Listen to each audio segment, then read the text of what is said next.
नमस्कार, TD news के इस विशेष समाचार प्रसारण में आप सभी का स्वागत है। मैं हूं आंचल गुलाटी गुंबर, मेरे साथ है मेरी सहयोगी मनीषा। सबसे पहले रुख सुर्खियों का। राष्ट्रपति द्रौपदी मुर्मू आज से 3 दिन के बिहार दौरे पर। 2023 से 2028 तक के लिए बिहार सरकार की ओर से तैयार कृषि रोड मैप का करेंगी लोकार्पण। कई अन्य कार्यक्रमों में भी होंगी शामिल।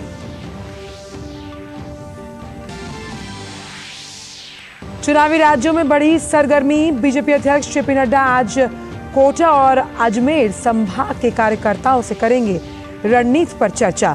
राहुल और प्रियंका गांधी आज से 20 अक्टूबर तक तेलंगाना में करेंगे चुनावी प्रचार।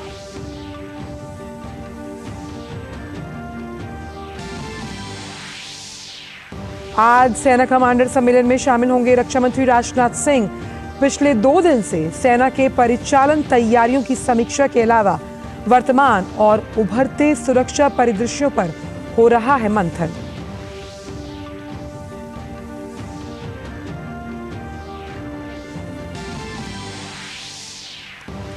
अमेरिकी राष्ट्रपति के इजरायल दौरे से पहले गजा के अस्पताल पर हमला, 500 से अधिक लोगों की मौत।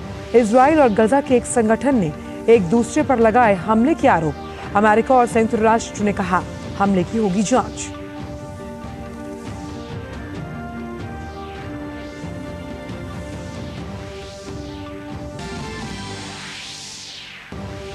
जो बाइडेन की टिप्पणी पर रूसी राष्ट्रपति की प्रतिक्रिया। पुतिन ने कहा दूसरों का सम्मान करना सीखें।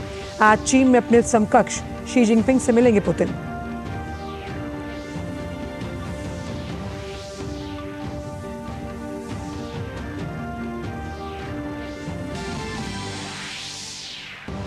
विदेश मंत्री डॉक्टर एस जयशंकर की वियतनाम यात्रा का आज आखिरी दिन। कल भारतीय समुदाय को किया संबोधित।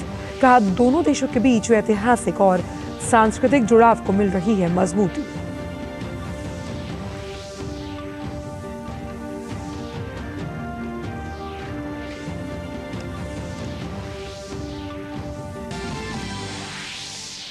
क्रिकेट विश्व कप में आज चेन्नई में होगा अफगानिस्तान का न्यूजीलैंड के साथ मुकाबला। कल खेले गए मैच में नीदरलैंड्स ने किया बड़ा उलटफेर। दक्षिण अफ्रीका को दी 38 रन से मात।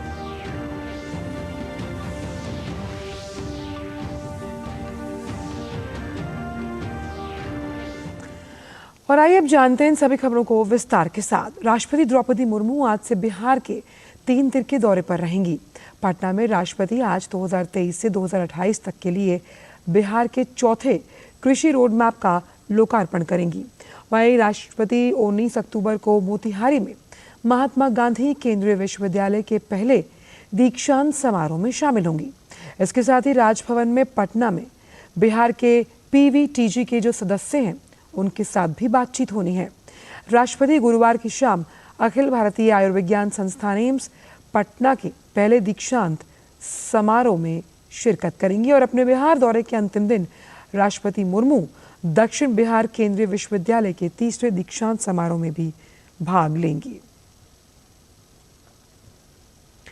प्रधानमंत्री ने भारत के गगनयान मिशन की प्रगति का आकलन करने और अंतरिक्ष अन्वेषण के भारत के प्रयासों के भविष्य की रूपरेखा तैयार करने से संबंधित एक उच्च स्तरीय बैठक की अध्यक्षता की। अंतरिक्ष विभाग ने ह्यूमन रेटेड लॉन्च व्हीकल और सिस्टम क्वालिफिकेशन जैसी अब तक की विकसित की जा चुकी विभिन्न टेक्नोलॉजी सहित गगनयान मिशन का व्यापक विवरण प्रस्तुत किया। इस बात पर गौर किया गया कि ह्यूमन रेटेड लॉन्च व्हीकल के 3 अनक्रूड मिशन सहित लगभग 20 प्रमुख परीक्षणों की योजना बनाई गई है। Crew escape system test vehicle की पहली प्रदर्शन उड़ान 21 अक्टूबर को निर्धारित की गई। बैठक में 2025 में मिशन के लॉन्च की पुष्टि करते हुए इसकी तैयारी का मूल्यांकन किया गया। हाल के चंद्रयान 3 और आदित्य L1 मिशन सहित भारत की अंतरिक्ष संबंधी पहलों की सफलता के आधार पर प्रधानमंत्री ने निर्देश दिया कि भारत को अब 2035 तक भारतीय अंतरिक्ष स्टेशन की स्थापना और 2040 तक चंद्रमा पर पहला भारतीय भेजने सहित नए और महत्वाकांक्षी लक्ष्य निर्धारित करने चाहिए। इस विजन को साकार करने के लिए अंतरिक्ष विभाग चंद्रमा के अन्वेषण की योजना तैयार करेगा। इसमें चंद्रयान मिशन की श्रृंखला, अगली पीढ़ी के लिए प्रक्षेपण वाहन का विकास, एक नए लॉन्च पैड का निर्माण और मानव केंद्रित प्रयोगशालाओं और संबंधित टेक्नोलॉजीज की स्थापना किया जाना शामिल है। प्रधानमंत्री ने भारतीय वैज्ञानिकों से वीनस ऑर्बिटर मिशन और मार्स लैंडर सहित अंतर्ग्रहीय मिशंस की दिशा में काम करने का आह्वान किया। प्रधानमंत्री ने भारत की क्षमताओं पर विश्वास व्यक्त करते हुए अंतरिक्ष अन्वेषण में नई ऊंचाइयों को छूने के लिए देश की प्रतिबद्धता को जताया।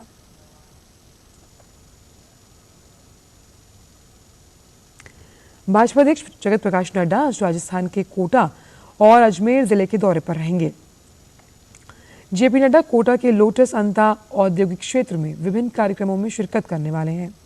कार्यक्रम में शामिल होने के बाद नड्डा शाम को अजमेर के किशनगढ़ के मार्बल एसोसिएशन के लोगों से मिलकर विभिन्न विषयों को लेकर चर्चा करेंगे और उसके बाद संगठनात्मक विभिन्न बैठकों में भाग लिया जाएगा। इससे पहले जेपी नड्डा सोमवार को ही राजस्थान के दौरे पर आए थे।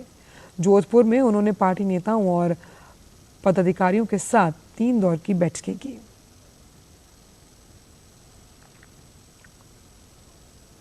पांच राज्यों के विधानसभा चुनाव के मद्देनजर आज कांग्रेस की अहम बैठक राजधानी दिल्ली में होने जा रही है। आगामी विधानसभा चुनाव के लिए उम्मीदवारों के चयन पर विचार विमर्श के लिए कांग्रेस केंद्रीय चुनाव समिति की बैठक होगी। कांग्रेस ने राजस्थान को छोड़कर सभी राज्यों में अपने उम्मीदवारों की पहली लिस्ट जारी कर दी, लेकिन राजस्थान में अभी पहली लिस्ट का इंतजार है। राजस्थान जहां कांग्रेस में सत्ता वापसी के लिए पुरजोर कोशिश कर रही है, वहीं पार्टी सभी फीडबैक और समीकरण को ध्यान रखते हुए फूंक फूंक कर कदम रख रही है। कांग्रेस पार्टी का फोकस जिताऊ कैंडिडेट्स पर है। आज कांग्रेस केंद्रीय चुनाव समिति की बैठक में राजस्थान की 106 सीटों में सर्वसम्मत नामों पर अंतिम मोहर लगेगी। इससे पहले मंगलवार को दिल्ली में कांग्रेस पार्टी की स्क्रीनिंग कमेटी की बैठक हुई। बैठक में मुख्यमंत्री अशोक गहलोत समेत प्रदेश कांग्रेस के वरिष्ठ नेताओं के साथ केंद्रीय नेताओं ने 106 सीटों पर मंथन किया। आपको बता दें कि राजस्थान में 25 नवंबर को विधानसभा का चुनाव होना है।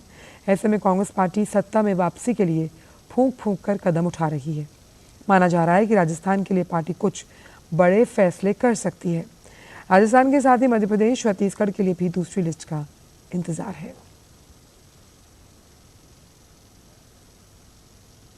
रक्षा मंत्री राजनाथ सिंह आज सेना कमांडर्स के सम्मेलन में भाग लेंगे।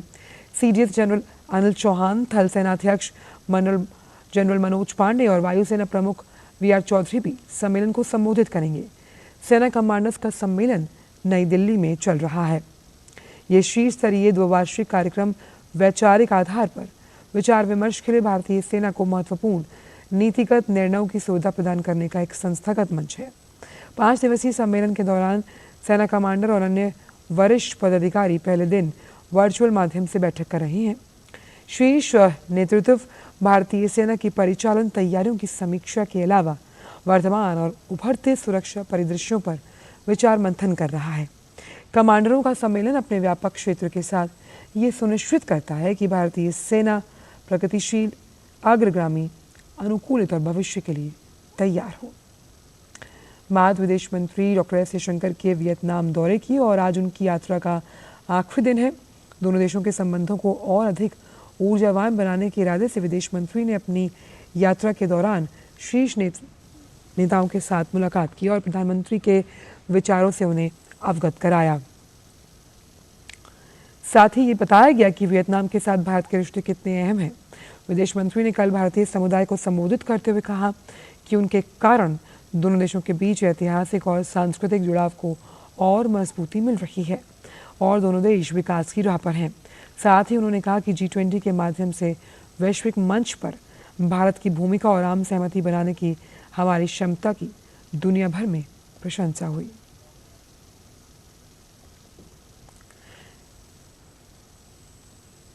केंद्रीय विदेश राज्य मंत्री वी मुरलीधरन ओमान की राजधानी मस्कट पहुंच गए हैं। वो ओमान सरकार के साथ द्विपक्षीय हितों से जुड़े विभिन्न मुद्दों पर चर्चा करेंगे। उन्होंने सोशल मीडिया पर एक पोस्ट में लिखा कि वे ओमानी नेतृत्व के साथ सार्थक चर्चा और विविध भारतीय समुदाय से जुड़ने के अवसर की प्रतीक्षा में हैं।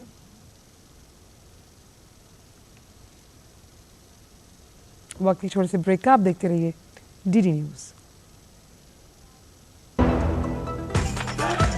मैं क्या जी, सब जानते हैं, जहां दिखे मारियो, अपना समझ के खा लियो। होंगे बच्चे स्वस्थ भले फूलेगा बचपन, इन्हें पिलाओ मुगली घुट्टी 555। अर्जुन, एग्जाम्स में you made us really proud. अब आगे क्या सोचा है? पापा, मैंने आईआईटी जाना है और इंजीनियर बनना है। थिंक आईआईटी, थिंक विद्या मंदिर। अब क्या देख रहे हो पापा? तुम कहते हो ना कि स्टॉक मार्केट में बहुत सोच समझ कर इन्वेस्ट करना चाहिए, बस थोड़ा सा ज्ञान ले रहा हूँ। किससे? हर एक स्टॉक्स एक्सपर्ट है, मस्त एजुकेशनल वीडियोस बनाता है और अच्छी इन्वेस्टमेंट की टिप्स भी देता है। पापा, इन वीडियोस पे ना जाएं। अपना रिसर्च खुद करें या सेबी रजिस्टर्ड इन्वेस्टमेंट एडवाइजर से संपर्क करें। एजुकेशन के नाम पर कुछ इन्फ्लुएंसर्स अक्सर इन्वेस्टर को मिसगाइड करते हैं, नुकसान आपका होगा। सोच कर, समझ कर, इन्वेस्ट कर। ब्रेक के बाद सभी का स्वागत। रुक करते हैं अंतर्राष्ट्रीय खबरों का। गजा के अस्पताल पर हुए हवाई हमले में कम से कम 500 से अधिक लोगों की मौत हो गई। वहीं इजराइल और फिलिस्तीन ने एक दूसरे पर इस हमले का आरोप लगाया। हालांकि इजराइल के प्रधानमंत्री बेंजामिन नेतन्याहू ने आरोपों से इनकार किया। गाजा सिटी के अल अहली अस्पताल पर एक बड़ा हवाई हमला हुआ था जिसमें सैकड़ों लोग मारे गए। इसके अलावा कई लोग गंभीर रूप से घायल हुए हैं। हमले में मारे गए और घायल हुए लोगों ने अस्पताल में शरण ले रखी थी। इस बीच संयुक्त राष्ट्र मानवाधिकार प्रमुख ने गाजा अस्पताल पर हुए हमले की निंदा की। संयुक्त राष्ट्र मानवाधिकार प्रमुख ने कहा कि गाजा पट्टी पर एक अस्पताल पर हुआ घातक हमला पूरी तरह से अस्वीकार्य है। जोर देकर कहा गया कि जिसने भी इस हमले को अंजाम दिया उसे इसका जवाब देना होगा। इजराइल के प्रधानमंत्री बेंजामिन नेतन्याहू ने गाजा के अस्पताल पर हुए हमले के लिए हमास को जिम्मेदार ठहराया। नेतन्याहू ने कहा कि अस्पताल में कई स्रोतों से खुफिया जानकारी मिली। उन्होंने कहा कि असफल रॉकेट प्रक्षेपण के लिए इस्लामिक जिहाद जिम्मेदार है। ये बात पूरी दुनिया को पता चलनी चाहिए कि बर्बर आतंकवादियों ने गजा के अस्पताल पर हमला किया। और यही नहीं, इजराइल की सुरक्षा बलों पर भी। और इजराइल के प्रधानमंत्री ने यह भी कहा कि आतंकियों ने हमारे बच्चों की हत्या तो की ही, साथ ही अपने बच्चों की भी हत्या की। गजा में अस्पताल पर हुए हमले पर अमेरिकी राष्ट्रपति ने दुख जताया।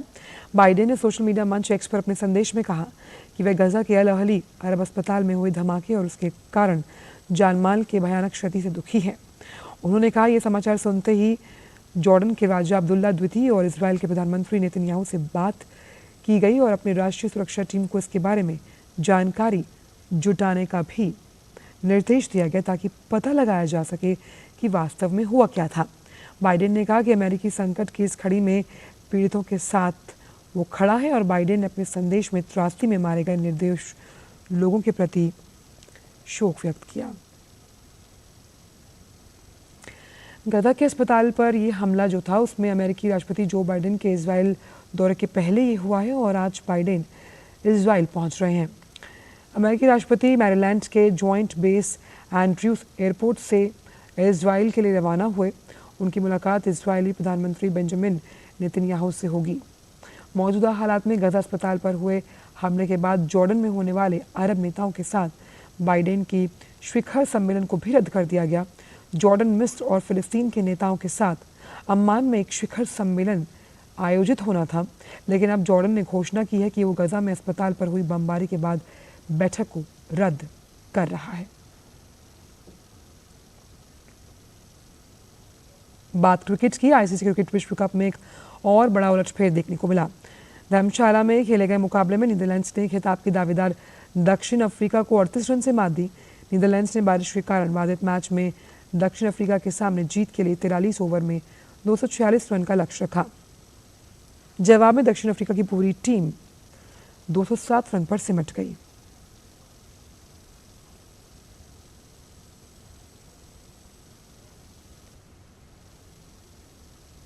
और इस विशेष समाचार प्रसारण में इतना ही। मुझे मनीषा को दीजिए इजाजत।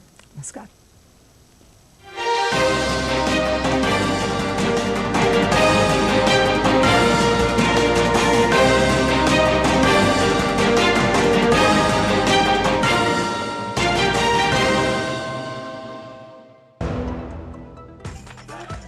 मैं क्या जी